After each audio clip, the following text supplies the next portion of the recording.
about monochromatic. We got all the different textures going on here. This was a huge hit at CAS last year.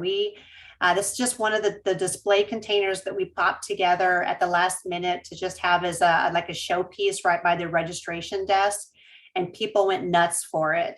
And there's the huge focus right now. People are really getting into moonlight gardening, which means having white plants at night for when they come home, they can see all these white blooms. Black and white gardening is also very popular. You could put this in a black container and really have a nod to that.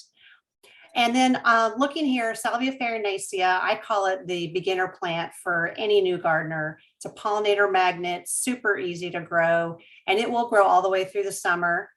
The Petunia has heat tolerance in it, but in the southern markets, it will die out in the summertime. You could pop that one out and put something else for fall in there, either another white plant, or you could change up the colors.